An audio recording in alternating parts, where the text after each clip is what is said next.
पानी की चुड़ैल और बक्से की आत्मा। एक समय की बात है।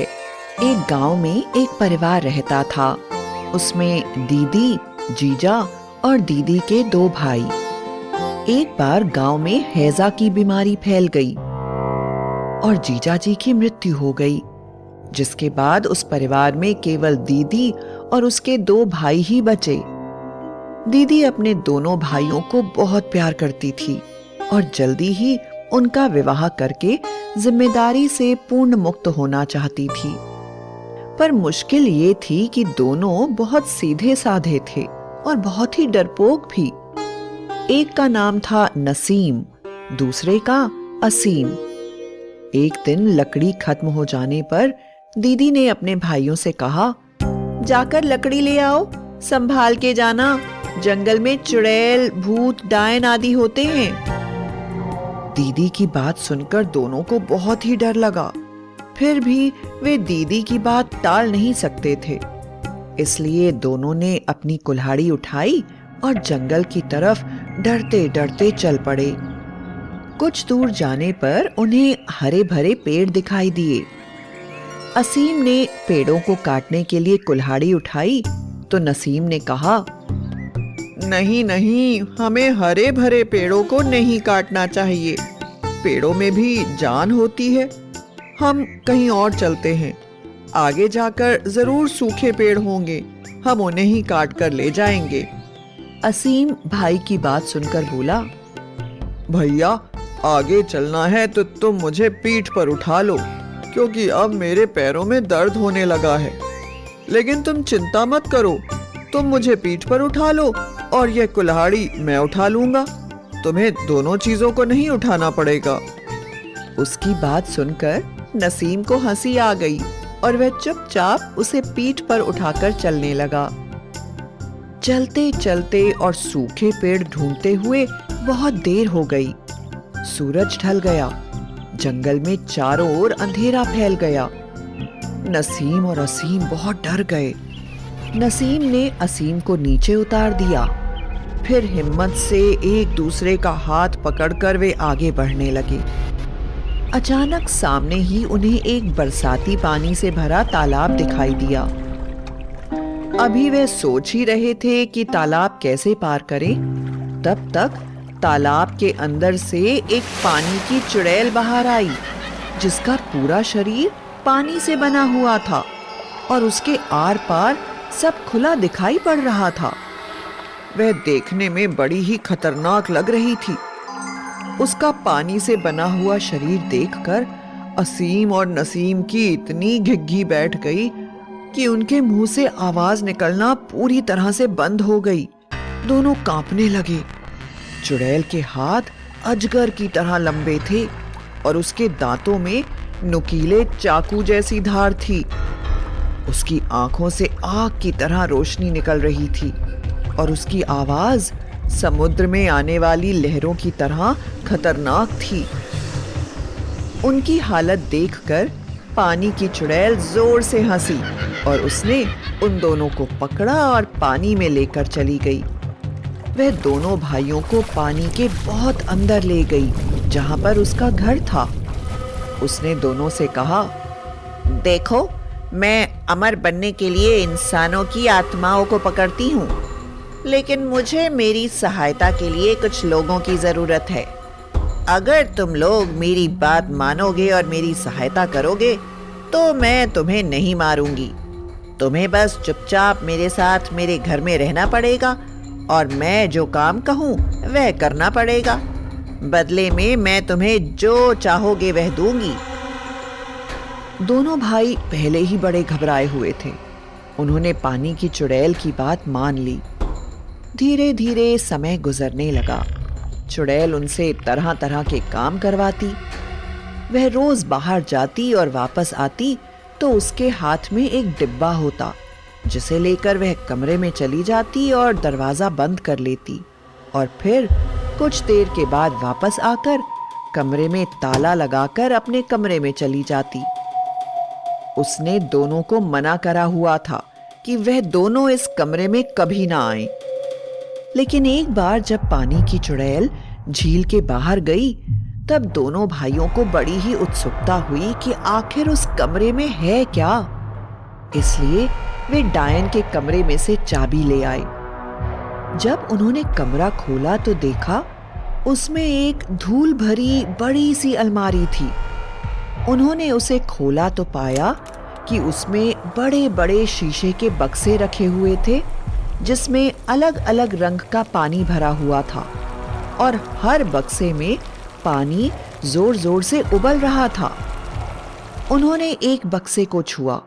उनके छूते ही पानी उबलना बंद हो गया और बक्से में से आवाज आई, प्यारे इंसानों, मुझ पर दया करो और इस बक्से को खोल दो। बक्से में से आती हुई आवाज को सुनकर खुद को बहुत बहादुर कहने वाला असीम कूदकर नसीम के पीछे खड़ा हो गया। उसे डरता देख नसीम ने समझाया कि डरने की कोई बात नहीं है, और फिर नसीम ने बक्से को खोल दिया। बक्से के खोलते ही उसमें से एक तेज रोशनी निकली, जिसे देखकर असीम फिर जोर से चिल्लाने लगा और डर के मारे उसने असीम के कुर्ते में अपना मुंह छुपा लिया। रोशनी उन्हें आशीर्वाद देती हुई चली गई। उस रोशनी ने कहा, इस चुड़ैल ने हमें कैद किया है। हम पवित्र आत्माएं हैं। यह हमें अपनी देवी का गुलाम बनाने के लिए यहाँ लाई है। तुम बहुत दयालु हो। तुमने अपनी जान की परवाह न कर कर हमारी रक्षा करी है। भगवान तुम्हारी रक्षा करेगा। यह देखकर दोनों भाई बड़े ही हैरान हो गए और उत्सुकता और दया के कारण उन्होंने एक एक करके सारे बक्से खोल दिए और सारी कैद आत्माओं को मुक्त कर दिया। सभी आत्माओं ने उन्हें बहुत आशीर्वाद दिया और उनकी रक्षा करने का वचन दिया और वह गायब हो गईं। और उसके बाद भाइयों ने बक्सों को कपड़े से अच्छे तरीके से पोंछ कर रख दिया और अलमारी की सारी धूल साफ कर दी। अलमारी में फिर से बड़ा सा ताला लगा, चाबी चुड़ैल के कमरे में रख दी। थोड़ी देर में चुड़ैल वापस आई और उसने कहा, संसार में सबसे ज्यादा ताकतवर बनने के लिए मुझे जिन आत्माओं की जरूरत थी वह सब मुझे मिल गई हैं। अब जंगल में पूजा करके मुझे देवी को वह आत्माएं गुलाम बनाने के लिए देनी है। तुम सब तैयार रहना। अगर मेरा काम पूरा हो गया तो मैं तुम्हें बहुत सारा इनाम दूंगी। उसने दोनों से कहा, तुम कमरे की पुरानी अलमारी में रखे सारे बक्से एक थैले में भरकर मेरे साथ चलो। वह दोनों को लेकर झील से बाहर गई। बोली, मैं जंगल में पूजा करने जा रही हूँ। तब तक तुम लोग जंगल का आनंद लो। मैं जल्दी आकर तुम लोगों को वापस ले चलूंगी। चुड़ैल असीम और नसीम को जंगल के एक सुरक्षित हिस्से में छोड़कर बक्से वाला थैला लेकर पूजा करने बीहड़ जंगल में चली गई।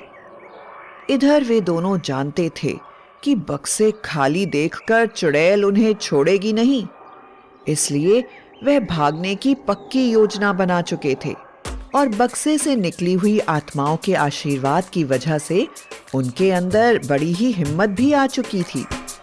इसलिए उन्होंने एक दूसरे का हाथ पकड़ा और जोर से शहर की तरफ दौड़ने लगे। दूसरी तरफ पानी की चुड़ैल जोर जोर से पूजा के मंत्र बोल रही थी और आखिरकार जब हवन में आत्माओं की आहुति देने का समय आया तो उसने अपने बक्से वाले थैले को खोला। जब देखा कि सारे बक्से खाली हैं, तो गुस्से में उसकी चोटी खड़ी हो गई और नाक टेढ़ी हो गई और वह जोर से चीख पड़ी, इन दुष्ट भाइयों ने बिना मेरी आज्ञा के मेरी अलमारी का ताला जरूर खोला है, इसलिए यह सारी आत्माएं स्वतंत्र हो गई हैं। इनकी वजह से मेरी पूजा पूरी तरह से असफल हो गई है। अब मैं इनको छोड़ूंगी नहीं और माता के आगे इन दोनों की बलि चढ़ा दूंगी। वह गुस्से में जोर जोर से चिल्लाने लगी। उसकी चिल्लाने की आवाज नसीम और असीम के कान में भी आ रही थी, पर वह बिना रुके भागते जा रहे थे। जल्दी ही उनके सामने जंगल में बना एक बड़ा सा मंदिर आ गया। भागते हुए वह उस मंदिर में चले गए। जब उन्होंने मंदिर से बाहर देखा तो देखा कि चुड़ैल गुस्से में खड़ी थी। कुछ देर में मंदिर का पुजारी वहां पर आया और उनको देखकर उसने कहा, तुम दोनों कौन हो और यहाँ कैसे आ गए हो? इतने भयानक जंगल में किसी के आने की हिम्मत नहीं होती और तुम इस मंदिर में बैठे हुए हो। तुम्हारा घर कहाँ है? असीम ने कहा, हमें पानी की चुड़ैल ने कैद कर लिया था। हम गांव में रहते हैं और अपनी दीदी के लिए लकड़ी काटने आए थे, किंतु रास्ता भटक जाने के कारण बरसाती तालाब के पास पहुंच गए और इसमें रहने वाली चुड़ैल ने हमें कई सालों से अपने पास बंधक बनाकर रखा हुआ है। आज बड़ी मुश्किल से हम यहाँ तक पहुंचे हैं। पुजारी उनकी बात सुनकर बड़ा ही हैरान हो गया और उसे याद आया कि कुछ साल पहले उसने सुना था कि गांव में रहने वाली एक विधवा के दोनों भाई लकड़ी काटने गए और वहीं पर खो गए। वह बोला, तुम्हें अब डरने की कोई जरूरत नहीं है। इस मंदिर में तुम्हें कोई नुकसान नहीं पहुंचा सकता। मैं जल्दी ही तुम्हें तुम्हारी दीदी के पास ले चलूंगा। जैसे ही पुजारी ने चुड़ैल को देखा तो डर के मारे पुजारी कांपने लगा और उसके चेहरे पर उसकी दाढ़ी मूछें जोर जोर से हिलने लगी। यह देखकर असीम और नसीम को बड़ी ही हंसी आने लगी, क्योंकि ऐसा हाल होने पर भी पुजारी उनको बार बार यह कह रहा था कि चिंता मत करो, मैं तुम्हें तुम्हारी दीदी के पास ले चलूंगा। लेकिन जैसे ही उस मंदिर के बाहर पुजारी पैर रखता, पानी की चुड़ैल उनकी तरफ बढ़ने लगती और वह जोर से राम राम राम राम राम राम कहता हुआ मंदिर के अंदर आ जाता। पुजारी की हालत देखकर नसीम और असीम को समझ में आ गया था कि पुजारी उनकी कोई मदद नहीं कर पाएगा और उनको अपनी मदद खुद ही करनी होगी। लेकिन तभी जिन आत्माओं को उन दोनों ने मुक्त करवाया था, वह सभी उन दोनों के पास आईं और बोली, तुम्हें डरने की कोई जरूरत नहीं है। जैसा हम कहते हैं वैसा ही करो और हमारा हाथ थाम लो। दोनों ने वैसा ही किया और देखते ही देखते आत्माएं उड़ते हुए उनको लेकर उनकी दीदी के पास पहुंच गई और दोनों को सुरक्षित उनके घर पहुंचाकर वापस चली गईं। भाइयों को अपने सामने देखकर उनकी दीदी ने उन्हें गले से लगा लिया और फूट फूट कर रोने लगी और भगवान को लाखों धन्यवाद देने लगी। इस प्रकार उन दोनों ने अपनी हिम्मत, बहादुरी, बुद्धिमानी और दयालुता से भयानक पानी की डायन से मुक्ति पाली और अपनी बहन के पास वापस चले आए। कठिन परिस्थितियों में कभी घबराना नहीं चाहिए और बुद्धि से काम लेते हुए मुसीबतों का सामना करना चाहिए।